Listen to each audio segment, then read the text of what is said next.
Okay, guys, are you ready for another Nazca Mummy update? Because I've got some bombshells for you. So get in here. This is Jack with Cosmic Road. I talk about UFOs and the paranormal. Please like and subscribe and let me know what you think in the comments below. Okay, Thierry Jamon just released a new interview. Of course, it's all in French, so I'm not able to understand a word, but Nico, friend of the channel Nico, he speaks French and was able to translate it, or at least to make some bullet points from that interview. And so we're going to go over those amazing bullet points. If it had been a more like visually interesting interview instead of just Thierry sitting down in a dark room with the interviewer, I would be showing that video if it was, but it's not. So instead you get me, and I'm going to read Nico's bullet points because it's really, really fascinating stuff. Okay, so Thierry Jamon said the second Congress event in Mexico had a big positive impact on how researchers view the mummies because of the PhDs who made the presentations. So that was apparently a big game changer. It certainly was for me and how I saw the mummies. I wasn't super impressed by the first hearing, but I certainly was by the second. Certainly was. Big US-based university is going to do a thorough research on the mummies. So that's really cool. We're getting US universities involved. Another one is from the Netherlands. There's going to be another one from Finland. Several ufologists in the top 5 in the US are going to Nazca too. Okay, very cool. Very cool. Getting some high-profile ufologists on it. I love it. The Miles papers is the paleontologist. I've talked about him before, and I've shown you his research. He wrote this long paper where he, among other things, discovered signs of deliberate mummification on one of the mummies. And I mean, it's not just mummified naturally because of the dry environment, but it was actually mummified. And others have also found deliberate signs of mummification. Very interesting. So that's Miles. That's who Nico's talking about. He is going back. He's going to continue researching the Nazca mummies. So very good. He came up with some juicy stuff last time. I can't wait to see what he comes up with next. 2 new bodies were discovered. I don't know if this means 2 new bodies of the type we already knew or 2 new, completely new kinds of bodies. Either way, very exciting. There's going to be a big announcement this year. Now, we know we're going to get a couple of hearings or a couple of press events, one potentially in Beverly Hills in March and another one in Peru. I'm not sure if that's what Nico or Thierry is referring to or not. But yeah, there's going to be some big announcements this year. Big announcements involving the Nazca mummies. I love it because this is UFO disclosure, guys. This is UFO disclosure. We've got bodies, guys. We've got bodies, y'all. We've got bodies of alien beings or hybrid beings or whatever they are. Super cool, guys. The site where the mummies were found looks like a natural pyramid. So not a man-made or alien-made pyramid, I guess, but just some sort of hill or mountain. Okay. The site is a necropolis with thousands of tombs. Now, I'm assuming most of those tombs are human, but yeah, that's where they found these things. So these bodies, these specimens. Bodies, y'all. Bodies, y'all. A 70-plus-year-old man who lives near the site says it has tunnels, galleries, and a gold mine from the Inca era. He's been looking for the entrance for 60 years in vain. The Ministry of Culture probes the ground but could not find the galleries. The old man sometimes hears sounds from the mountains. And that's something that others have talked about before, is the idea that there may actually be some living beings, some living Nazca mummy-type beings still there coming and going from caves in the mountains. fascinating stuff, guys. And then we've got the Russian being, the little Russian creature that was debunked because the specimen that they debunked seems to have been a fabricated specimen strictly to debunk, which was not the original specimen. At least that is our best, my best information. And I've shown you before how that Russian specimen may very well be a Nazca being. They had the interesting little holes in the cheek, just like the Nazca being. I don't think that's something they would fake. That is a very singular thing for them to do. So I don't imagine they would have done that. The Nazca name of the pyramid translate the laboratory. The etymology shows that the word also means sperm. Thierry concludes it was a cloning and hybridization facility. Now that's fascinating because the information I shared with you the other day about the elongated skull beings, as Dick Allgaier found in a remote viewing session, they seem to have been involved in Mexico with the peoples there of the time, and they were like the god kings or priest kings of that culture. And they also seem to have been involved in genetic manipulation and hybridization, among other projects, maybe even time distortion. So very fascinating. Obviously, your woo-woo threshold will depend on where you are with remote viewing and how open you are to that information. I'm wide open to that information, and Dick Allgaier is a great remote viewer, but it's just one remote viewing. Obviously, we need more corroboration on that. But it was a double-blind remote viewing. He had no idea what he was remote viewing, but he was remote viewing Teotihuacan. Yeah, okay. That's as close as I'm going to do at the moment. And he was getting the elongated skull beings and some other stuff. Very interesting. Very interesting. The Inca people used to do a lot of agronomical research. Okay, I guess that's. I live in an Aggie town, so I know that word. I also have to add here that laboratory and sperm, as in reference to the laboratory, the lab where the necropolis where these things were found. These specimens were found. That could have to do with agriculture and that whole sort of thing.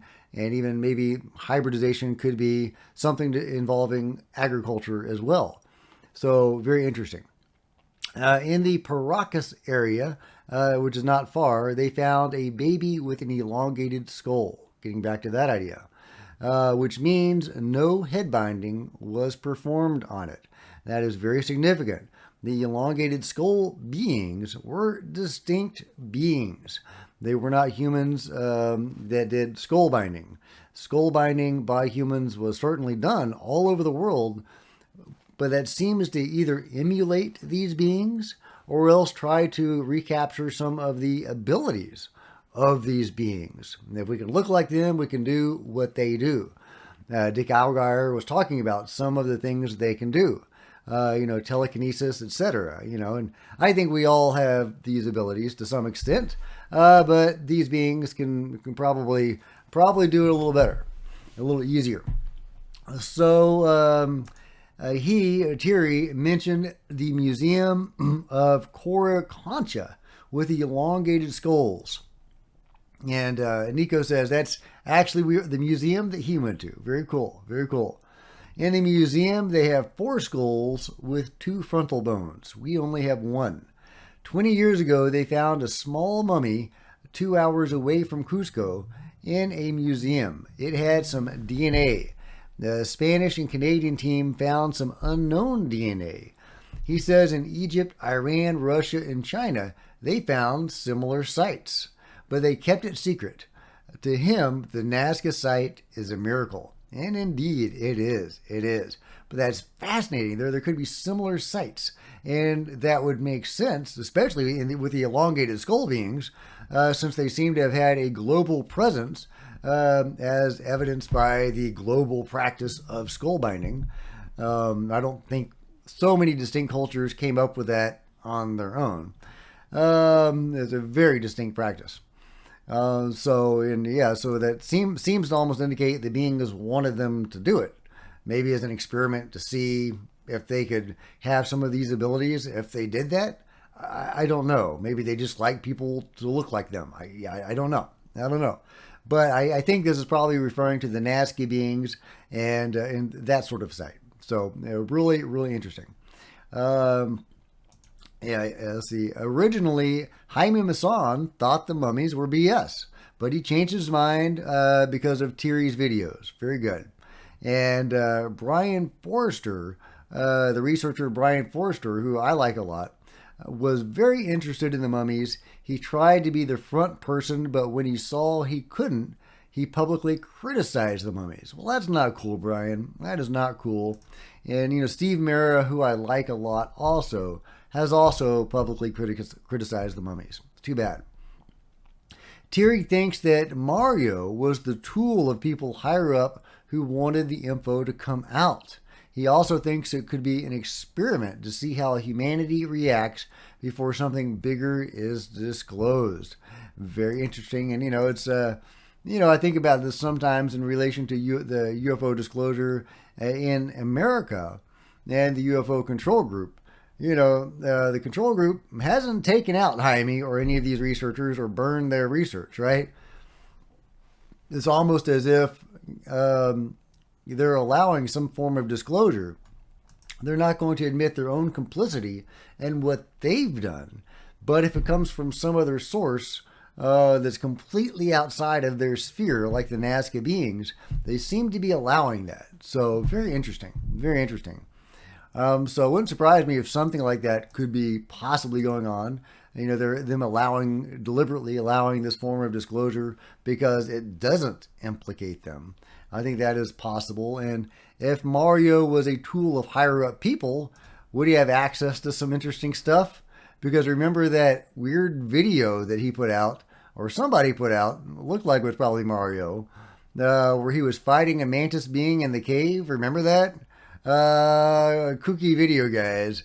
It looks like BS, but that is the same video that has that little pyramid structure. It's got like an alien device or two. It was all part of that same video. So what was that all about? That would have taken some effort and budget to create that video if it was fake. And creating the suits for the bodies and, all sorts of special effects for the different bodies they showed. I mean, that would have taken a lot of budget, for a video like that didn't get any play. They didn't promote it. They didn't use it, to debunk the issue. Like if they had just created that as something that was obviously concocted in BS so that they could debunk it. They didn't use it for that purpose. So what was that weird video? And if you haven't seen that, you can go back through my Nazca Mummy videos, and I shared that video. Really amazing, weird video. It's almost certainly BS, but it doesn't make any sense for it to be BS for the reasons I just said. So I really don't know what to make of that video. It almost makes more sense for it to be legit, almost, except that it's just too stupid. I mean, he single-handedly fought a mantis being, and his buddy caught it on camera, but didn't volunteer to help while this was happening. Anyway, and it just looks so hokey, but it's a weird video. Anyway, in Cusco a few years ago, I think Nico later amended that to 2 years. A giant ring-shaped UFO stayed for hours in the sky. Giant ring-shaped UFO. That's fascinating. That's cool. You don't hear a lot about giant ring-shaped UFOs. That's pretty neat. Is that in any way related to these beings? Or is that a different race or, class of being? I don't know. Thierry said Peruvians are very nationalistic and the mummies bother some ministry people over there because they don't want the world to think aliens built their temples. Well, the Egyptians have a lot of the same problems. They don't want to acknowledge a lot of the anomalies associated with ancient Egypt and the pyramids and so on, because they want to give credit to their own people and their own ancestors. And I totally get that. I don't want to undermine anybody's culture or, anything like that. But at the same time, we do need to get to the truth and our understanding with the phenomenon, because that's something that's current, right? We are currently interacting with the phenomenon, and hopefully we'll be in a public way at some point in the near future. So that's what's important now is our relationship with the phenomenon, and we need to understand the phenomenon first. So to me, that takes precedence over over any other consideration like that. But I totally get why Egypt and Peru would be protective of their national identity. But anyway, just a really fascinating update from Thierry.